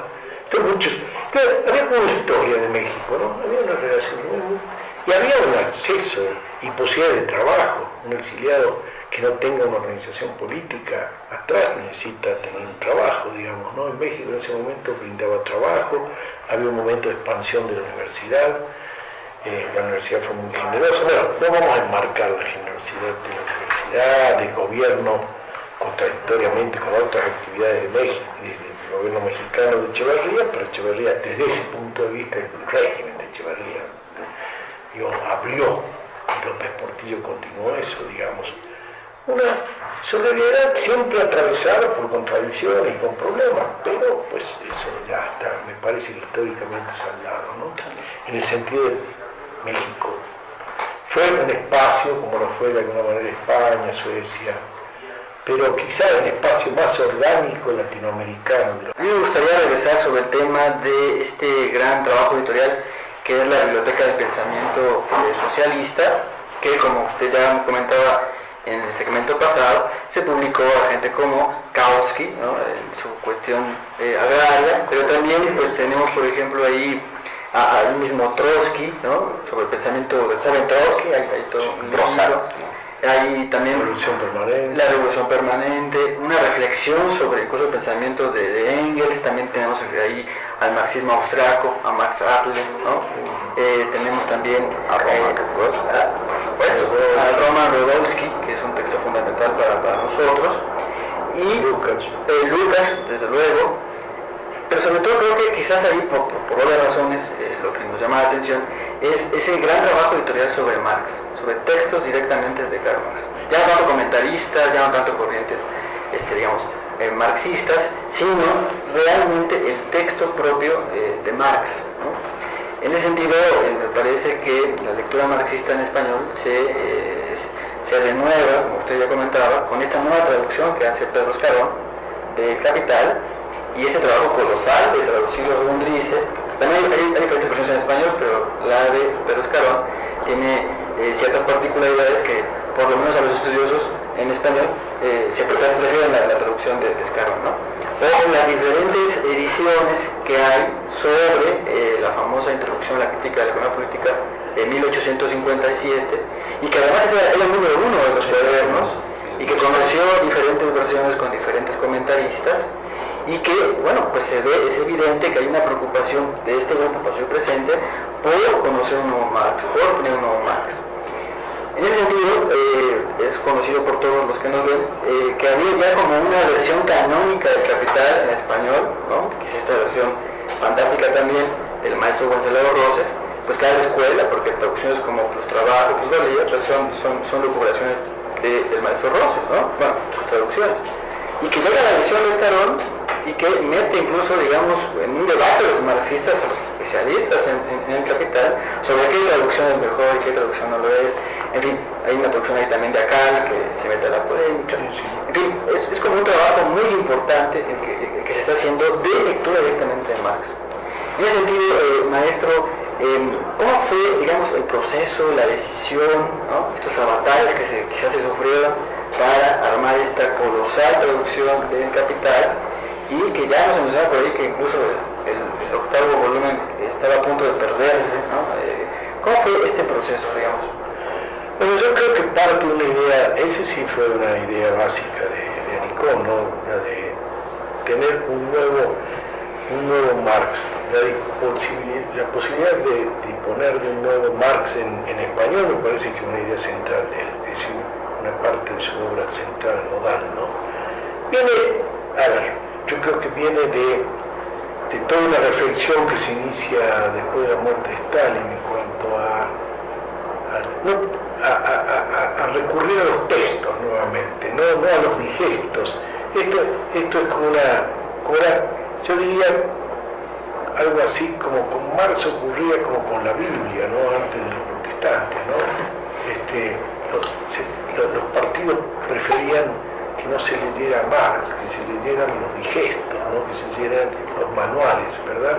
Las escuelas del partido, aunque editar, no quiero hacer una cosa mecanicista, pero como imagen, ¿no? Pensé en esto, yo pensé, volver a las fuentes, después de este periodo de esclerosamiento en la idea de Pancho, es volver a las fuentes. Y volver a las fuentes es volver al texto de Marx. Ahí viene la idea de texto, fundamental, el centro en el texto, disponer de nuevos textos, disponer de nuevo Marx a través de sus textos. Esto me parece que es lo que... Por eso hay que dar una nueva visión del capital, una idea muy dinámica además de lo que es el texto, una idea que en el fondo está en Borges, ¿no? En Pierre Menard, autor del Quijote, digamos, ¿no? Es decir, la reactualización, cada generación lee de una manera nueva los textos de los clásicos, y un clásico es aquel libro capaz de sobrevivir a distintas generaciones, decirle algo a nuevas generaciones. Esta reflexión es la reflexión que está en las conversaciones de Aricó, él mismo lo dice, o sea que yo creo que eso estaba en el núcleo del asunto, ¿no? Seamos los marxistas capaces de leer a Marx. Entonces, de ahí van a proliferar los grupos de lectura del Capital, los grupos de lectura de Grundrisse. Bueno, esa no sé. Bueno, ¿qué Marx nos quiere dar? Bueno, un Marx que me parece que tiene mucho que ver con un Marx mucho más contradictorio, una obra de Marx haciéndose, no una obra canonizada, sino una obra que tiene contradicción, una obra que se va construyendo, una obra que se detiene. La influencia de la idea fragmentaria, la idea de borrador, por eso lo Grundrisse es tan importante, ¿no? Es decir, no solamente la noción de que es mucho más amplia la visión del conjunto del ser capitalista en los Grundrisse, sino que los Grundrisse es un borrador, ¿verdad? Y que en el borrador es donde está el taller de elaboración, la gran interrogación de por qué se suspende la edición del Capital, y qué Capital tenemos, ¿no? El tomo 1, pero el tomo 2 y 3 es el Capital de Engels, y el 4 es la versión de Kautsky de los borradores de la primera primaria, ¿verdad? Esta noción de un Marx en construcción, esta noción, el pensamiento crítico no puede abrevarse en un texto canónico y absolutamente indiscutible, sino que en la propia precisión textual, en el propio trabajo filológico de Aricó, pues está la construcción de una idea crítica, ¿no? Y ahí me parece que hay que recordar a un pensador que está un poco olvidado, que se llama Alvin Gulner, un sociólogo marxista norteamericano, que escribió un libro que se llama Los dos marxismos, que me parece que allí está fundamentalmente pensada esta noción del paradigma aplicado al marxismo y las contradicciones entre un marxismo crítico y un marxismo sistémico en el propio Marx, y desplazar en ese sentido. Aricó creo que tenía una visión equivocada, a mi juicio, de Engels, subalternizaba a Engels, y Gulner reincorpora, es decir, Engels escribe por mandato de Marx, el anti-Düring, todo eso, y Marx está de acuerdo. En fin, ese es un debate que me parece que es un debate muy presente, muy vigente, y se puede aplicar tanto a Marx como a Kant. Lo que pasa es que en Marx es particularmente sensible porque Marx trabaja en la propia epistemología, con este proceso de la dialéctica con las realidades, en su propia epistemología. Entonces, me parece que esto es el núcleo de la constitución de una nueva escritura de Marx, no material, ¿no? Pero un nuevo Marx porque es una nueva versión de Marx, porque organizamos los textos de otra manera, porque hacemos una hermenéutica de los textos distinta, y entonces, bueno, ahí surge un nuevo Marx. Por eso el Marx de 1930 no es el Marx de 1970. Y quizás haya que construir un Marx para 2010, ¿verdad? O para 2020, ¿verdad? Los clásicos son eso, ¿verdad? Entonces, atrás de esto está... Ahora, en relación a cuánto hay de influencia de traducción, en el sentido de lo que estaba vigente en el marxismo europeo, yo creo que mucha. La gran arte de Aricó era traducir en el sentido, es decir, tomar las ideas vigentes y volverlas al contexto latinoamericano. Ahora, hay algunos aportes muy específicos. Yo, por ejemplo, siento que su versión de los escritos sobre Irlanda, me parece que, y su interpretación de los escritos sobre Irlanda, eso que habla, es decir, este giro copernicano de Marx respecto al que está preanunciando todo el proceso luego-leninista después de la revolución bolchevique y el Congreso de Bakú y toda esa cuestión del mundo colonial, me parece que poner el acento allí es uno de los grandes hallazgos propios de Aricoya en esta reconstrucción del pensamiento de Marx. Y luego me parece que también pues esta noción de que queda vivo, porque ahí está, es decir, una noción crochiana de lo vivo y lo muerto, ¿no? Que él me parece que asume, bueno, a través de lectura de Benedetto Croce, que son muy importantes en su juventud. Benedetto Croce fue muy traducido en Argentina cuando él se está conformando como intelectual, a finales de los 40, y lo vivo y lo muerto es la filosofía de qué es lo vivo y qué es lo muerto. Eso es una idea que en Pancho está muy presente y que es una idea, insisto, de Croce, ¿no? Y qué es lo vivo y lo muerto en Hegel, qué es lo vivo y lo muerto en Marx, qué es lo vivo y lo muerto en Lenin, digamos, esta noción dialéctica que una obra de semejante calibre, digamos, tiene zonas mucho más de interlocución actual que otras, ¿verdad? Esto me parece que es absolutamente creativo, y hoy tendríamos que decir, bueno, ¿y qué queda de Marx frente? Bueno, hay un Marx de los 90, cuando parecía que el capitalismo era sine die, y hay un Marx de la gran crisis del 8 en adelante, digamos, ahí empezó la teoría de la crisis, empezamos a ver la dialéctica, y hay que animarse, ¿no? Hay que volver a leer a Stalin, a leer a Mao, a leer a Lenin,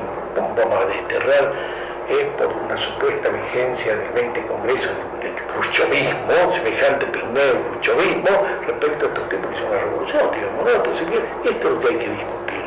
¿Qué queda vivo de Lenin? ¿Qué queda vivo de la idea del partido de Lenin? ¿Qué queda vivo de la idea de hegemonía de Gramsci? ¿Cómo se puede usar la revolución cultural de Mao en las condiciones actuales? No para santificar, como somos materialistas, ¿no? Mao se murió hace 30 años, en marzo hace 50, que señores no son nada, son textos y son ideas. Eso es lo que me parece que hay que desacralizar, volver a poner en funcionamiento y discutir, poner en discusión, ¿no? Este santoral que de pronto se cree San Trotsky, San Stalin o San Lenin, son santos, son textos. Bueno, atrás de esto está ahora del Pancho, esto es la recuperación del pensamiento de Marx, ¿no? Por eso se hacen nuevas traducciones, por eso se hacen nuevas antologías, por eso hay un nuevo Marx circulando. No, circulando. Pues quizá nos pudieras hablar de la influencia que tiene esta beta que el grupo trae a México, sobre todo pensando que aquí fue dominante, o era dominante, porque era muy importante, porque presentado por Marx igualmente, un Marx 50, 60, por ejemplo pienso en la canonización, por así decirlo, de los manuscritos del 44. Ellos no están plegados a esta lectura, por ejemplo, ¿no? Los Grundrisse les dan otra lectura, ¿no? No quiere decir que sea mala, que se equivocada, es otra lectura. Y lo emparento mucho con la gente que se encuentran aquí en México, ¿no? Pienso en un René Zabaleta, pienso en un Bolívar Echeverría, que es gente que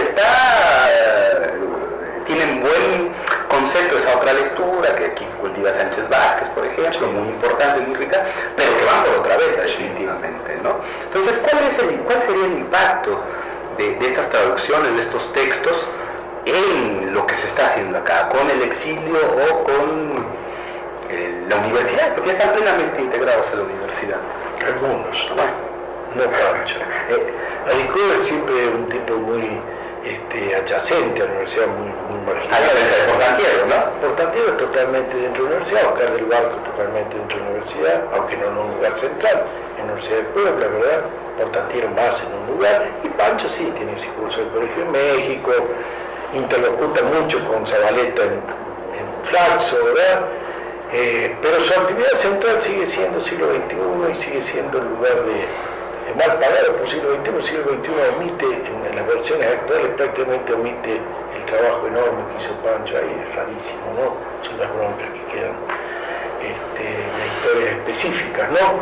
Pero bueno, el tema es qué introduce luego. Yo creo que acá había ya una gran tradición benjaminiana, luxemburguista, que es el pensamiento de cuadernos políticos, especialmente de Bolívar Echeverría. Ese me parece que es una cuestión que está en Pancho, pero no Pancho todavía está más vinculado, creo que por formación, por su propia militancia, pero más vinculado a la herencia leninista, digamos, ¿no?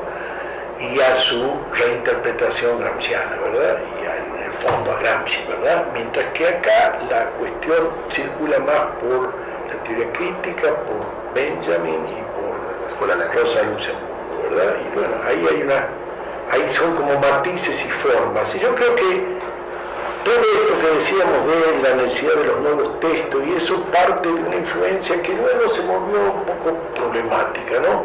Que es la influencia de Althusser, ¿no? Me parece que eso es decisivo, pensar cuánto influyó en un momento absolutamente constitutivo del grupo Paseo Presente, 68-70, el pensamiento de Althusser, eso es muy importante.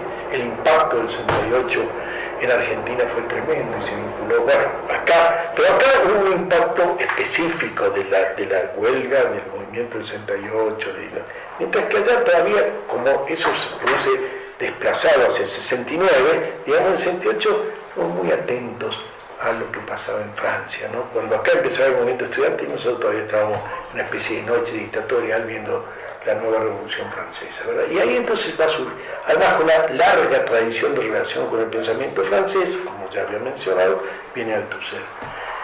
La revolución teórica de Marx, para leer el Capital, ahí está una de las claves. Y una de las cosas que dijo Althusser en su momento, la introducción del 57 es el discurso del método de Marx, entonces por eso el número 1 es una afiliación directa, está clarísimo, porque se publica como número 1 de los cuadernos la reflexión sobre este discurso del método. Lo importante y lo curioso es que los tres prólogos que acompañan no son althuserianos. Lo que yo quiero decir es que de todos modos hay una voluntad de, y bueno, y luego se va a rubricar, claro, y además se va a rubricar con el cuaderno 4, que es uno de los cuadernos más importantes, que es el punto de, y bueno, y luego la traducción en siglo XXI de leer el Capital, para leer el Capital, y la revolución teórica de Marx, que tiene todavía más impacto para leer el Capital, ¿no? Entonces, me parece que eso es el volver a los textos, la lectura sintomal, esa que mencionaba Althusser, que luego él va a practicar muy claramente en Marx y América Latina, ¿verdad? Es decir, reinterrogar al texto en una lectura contextual, pero donde el texto también es un síntoma, en fin.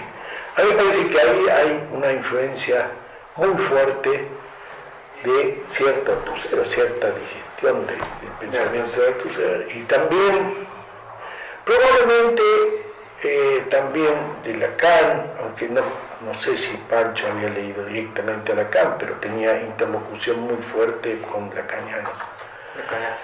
Sí, muy fuerte, y luego también el punto de interlocución, bueno, Oscar también una enorme influencia, que siempre uno lo deja de lado, pero Oscar es tan importante en el grupo como Oscar del Barco, ¿no? como Pancho.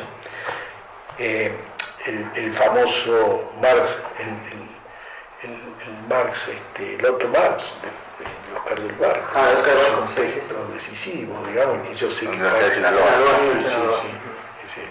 que es un libro fundamental, ¿no? Y que aparece en Cuaderno del Paseo Presente como prólogo a la glosa Wagner, ¿no?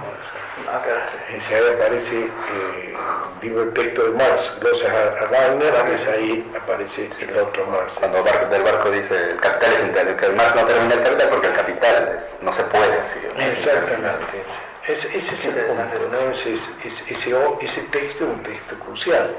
Y luego, pues, quiero mencionar necesariamente, pues, es inédito, permaneció inédito tantos años, que es las 9 lecciones de economía y política, que me parece que, mi interpretación de los cuadernos es que es un texto integral, los 98 títulos son un texto, una versión opus del marxismo, ¿verdad? Una manera de ver el marxismo, que necesita un prólogo. El prólogo son las 9 lecciones. Es la concepción del marxismo de Pancho está exactamente en las 9 lecciones, por eso me parece un libro capital, central. Lo que pasa es un libro complicado, ¿no? Porque viene a innovar de pronto en la letra pura del propio Erico, algunas versiones absolutamente ya canonizadas, por ejemplo el supuesto antileninismo de Erico, digamos, ¿no? y bueno, y reactualizar una discusión interna muy fuerte que hubo cuando el verdadero antileninista Óscar del Barco, que publica el libro acerca del leninismo en la Universidad de Puebla, y eso genera una discusión muy fuerte.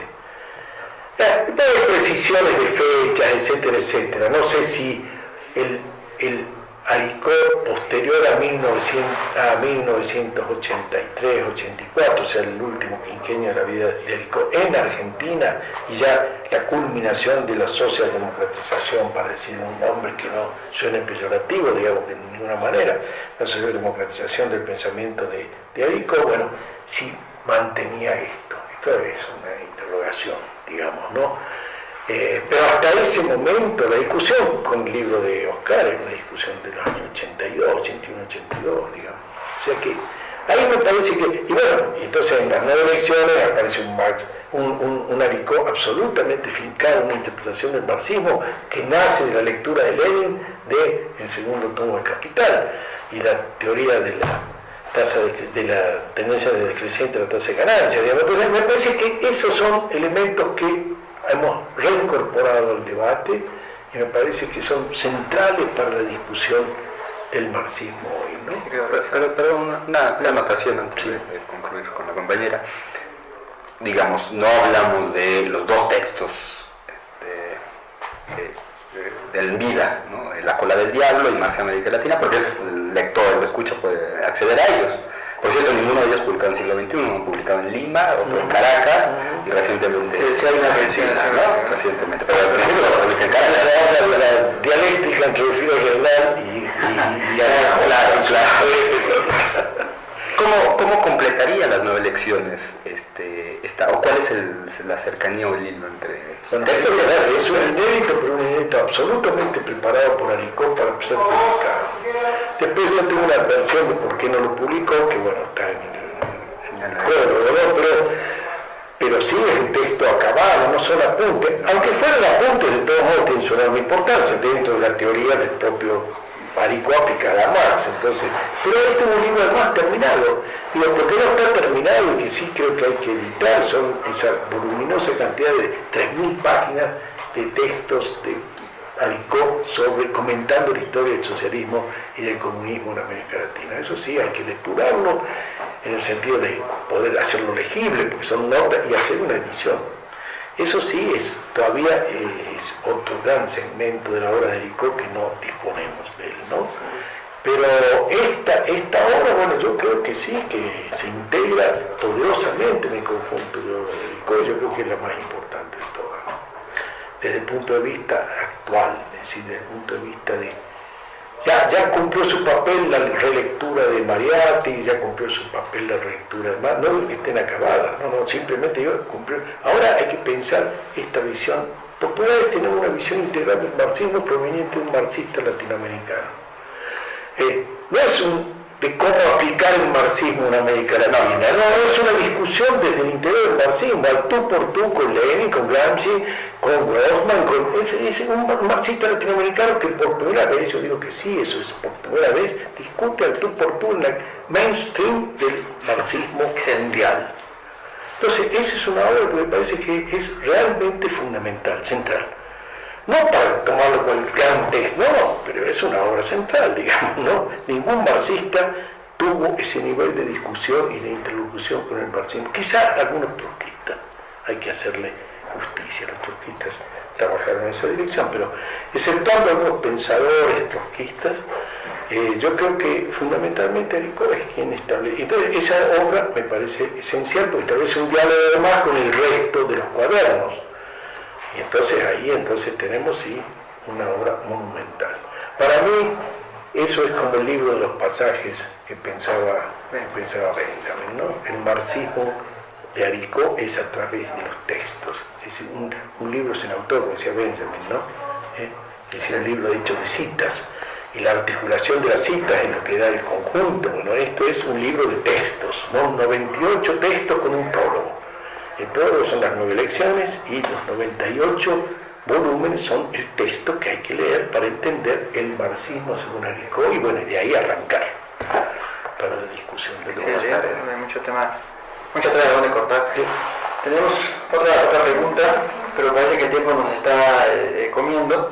Es una pena porque realmente se han abierto aquí muchísimas vetas de discusión y reflexión, que yo creo que tendríamos que emplazar al maestro Horacio Crespo para unas futuras charlas como esta, sobre muchos temas que aquí se nos pusieron en la mesa.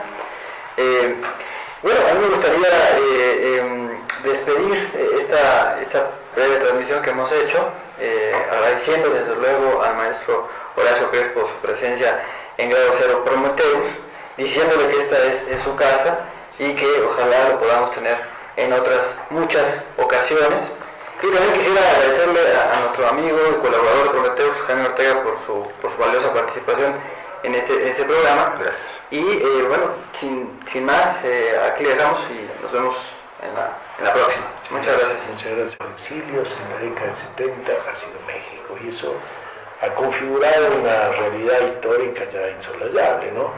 Parte de la historia de las ciencias sociales y del marxismo, del pensamiento crítico, se escribió en México por esta razón, digamos, ¿no? Y eso me parece que ya está así bueno. Excelente.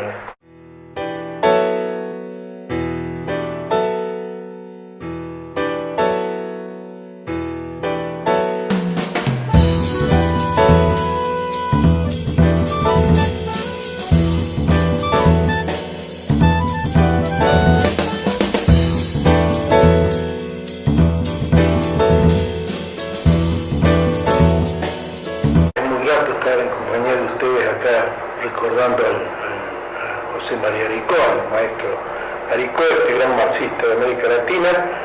Y bueno, referido a mi formación, pues Aricó tuvo mucho que ver en esa formación.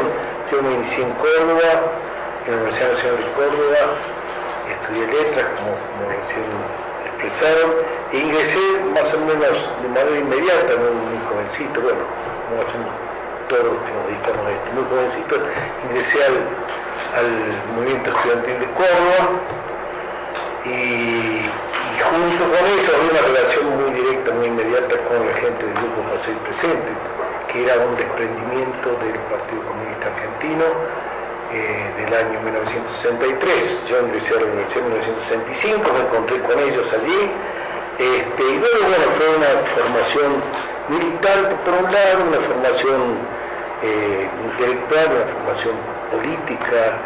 En realidad, pues en ese momento el grupo estaba saliendo de una experiencia de haber apoyado y participado en el proceso de la guerrilla del 64 en Salta, una de las primeras experiencias guerrilleras influidas directamente por la idea, la estrategia de Ibarra, ¿no? Que luego se va a reeditar un poco más ampliadamente en la guerrilla de Bolivia y bueno, el fin de la muerte de Che Guevara, ¿no?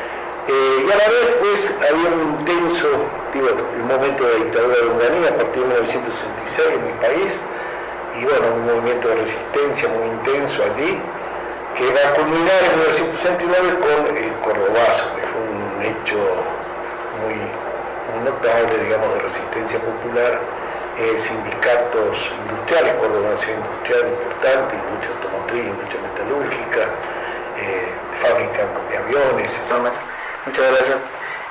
Nosotros quizás como, digamos, estudiosos del marxismo en habla hispana, nos hemos topado a lo largo de pues, nuestra breve formación todavía con unas obras traducidas en español que siempre dicen coordinadas o que se le deben al trabajo del maestro José Aricó. Estoy refiriendo, por supuesto, a la colección de cuadernos Pasado y Presente y a esta pues, gran colección que es la Biblioteca del Pensamiento Socialista, que seguramente nuestros podescuchas conocen muy bien. Y nos gustaría, digamos, saber cómo es que se produce ese gran estallido de pensamiento marxista en lengua castellana. Y para eso me parece que es una idea darle a nuestros escuchas una pincelada mayor de cómo es que se genera ese proceso que va a hacer que el grupo del maestro José Aricó se exilie en México, y quisiéramos, bueno, como reconstruir un poco la historia brevemente de cómo se da ese movimiento. Y creo que quizás una de las formas que sería adecuada para empezar, sería que nos platicara un poco más, maestro, cuál era la situación que se vivía en Argentina, cuál era la situación de los marxistas en Argentina, por ejemplo, cómo era la relación entre el Partido Comunista Argentino y las diversas coyunturas políticas que se daban en la década de los 60, 70. Sí, bueno, sintetizar esto es todavía una tarea difícil porque en realidad hay en curso ahora, y creo que es muy saludable, una revisión de toda esta historia. Hay numerosas tesis y gente que está trabajando investigaciones puntuales sobre todo este proceso, pero en líneas generales, digamos, uno podría decir, el punto de arranque me parece que es 1955, cuando cae el gobierno peronista.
Tenemos la presencia del doctor Horacio Crespo, uno de los intelectuales y conocedores más importantes del marxismo en América Latina, y el día de hoy vamos a estar platicando con él acerca de la importancia que significa para México el gran movimiento de exiliados argentinos, que va a ser fundamental para el marxismo mexicano.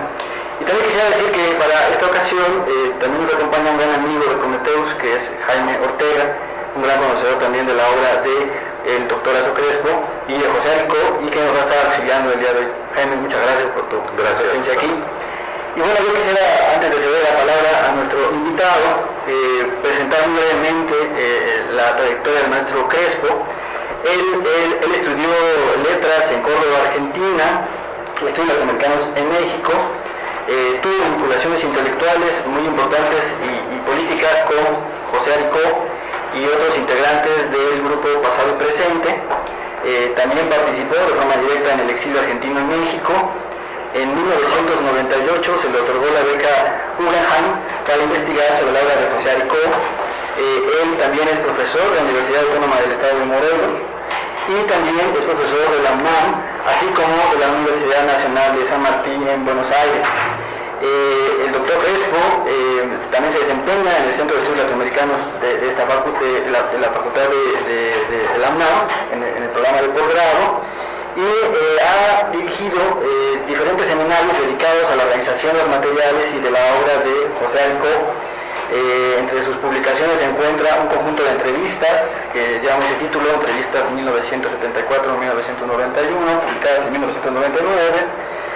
También se encuentra publicada una reedición de la obra magna quizás de José Aricó, Marx y América Latina, que es prologada por el doctor Horacio Crespo. Y finalmente, fechas recientes, se publicaron las 9 lecciones sobre economía y política del maestro José Aricó, que dictó en el Colegio de México, y que ha sido una obra que pues hasta ahora no ha sido todavía suficientemente discutida y estudiada. Bueno, esa es más o menos una idea general para que nuestros amigos que nos ven y nos escuchan tengan una idea general del gran trabajo que ha hecho el maestro Crespo.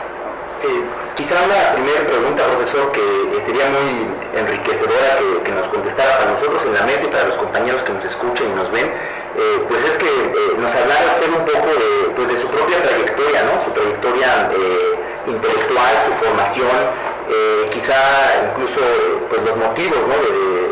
Cómo fue usted que llegó a estos temas, cómo es que fue adquiriendo su compromiso con el pensamiento crítico, con el pensamiento de izquierda.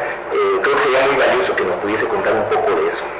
Bueno, primero de todo, muchas gracias, etcétera, y también el movimiento estudiantil que tiene una larga trayectoria desde 1918, ¿verdad? La vieja tradición de la reforma universitaria. Pues allí fue que yo, digamos, también participé y continué con todo este proceso que fue un alza muy fuerte de movilizaciones populares, de lucha en Argentina, yo creo también en América Latina, hasta 1976, digamos que es el momento del golpe militar y que nuevamente pues hay una larga dictadura, una derrota del movimiento popular muy importante. Bueno, esto fue en síntesis el lugar donde yo más o menos me formé, ¿no? Es una formación que no es estrictamente de orden académico, sino una formación de militancia política, en